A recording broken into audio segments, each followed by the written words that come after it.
सर्व मंगल मांगल्ये शिवे सर्वार्थ साधिके शरण्यं त्र्यंबके गौरी नारायणी नमोस्तुते। मंत्रों का बहुत बड़ा प्रभाव होता है हमारे जीवन में। मंत्र क्या करता है कि मन को तरंग देता है, लेकिन बाहर विचलित होने नहीं देता है। जब हम लोग ध्यान करते हैं, ध्यान साधना करते हैं, तो क्या करते हैं कि चित्त को एकाग्र करते हैं। तो चित्त को एकाग्र करने के क्रम में हम अपने चित्त को आज्ञा चक्र पे केंद्रित करते हैं, जो कि दोनों नयन के बीच में होता है।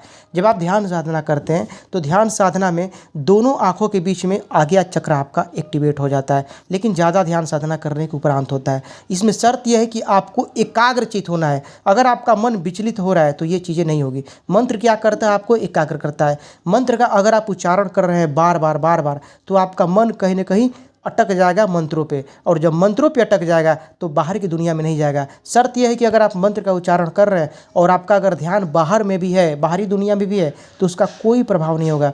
मन, देखिए, मंत्र क्या करता है? मन को रोकता है, मन को रोकता है। और जब मन एकाग्र होगा ना, तभी सारे दरवाजे खुलेंगे, इससे पहले नहीं खुलता है। मन के एकाग्र होने के बाद ही ध्यान साधना में आदमी तरक्की करता है। तो जब ध्यान साधना करते हैं, देखिए, शरीर में 7 चक्र होते हैं: मूलाधार, स्वादिष्ठान, अनाहत, आज्ञा चक्र, विशुद्धार, अव्या और सहस्त्रार। और सातों चक्र के साथ 7 शरीर है। और ये क्या इसके साथ तादात्म्य में है, वो सारी बातें हम समझेंगे। लेकिन सबसे पहले जान लीजिए कि किस तरह से मंत्र आपको प्रभावित करते हैं।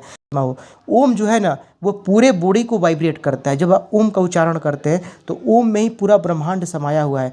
ओम के उच्चारण के साथ ही अगर लंबे ध्वनि में अगर आप ओम का उच्चारण करते हैं तो पूरा शरीर आपका गनगना जाएगा, पूरे शरीर में कंपन हो जाएगा। लेकिन आपको करना क्या है कि ये काम डेली करना है। जब आप डेली करेंगे, मन एकाग्र होगा। मन एकाग्र होगा तो चित्त शांत होगा। जब चित्त शांत होगा तो क्रोध, अहंकार, लोभ अपने आप समाप्त हो जाएंगे। जब ये सब सारी चीज़ें समाप्त हो जाती है तो मस्तिष्क में नए नए न्यूरॉन्स सक्रिय होना शुरू हो जाते हैं, और वहीं से शुरू होता है ध्यान का पहला सीढ़ी। और ध्यान के पहली सीढ़ी पर अगर आप पहुँच जाते हैं दोस्तों, उसके बाद अपने आज्ञा चक्र को एक्टिवेट करते हैं, तो आपके अंदर ऐसे ऐसे अनुभव आने लगते हैं कि आप कभी कल्पना भी नहीं सोचे होंगे। तो ये सारी चीज़ें शरीर से ही जुड़ी हुई है।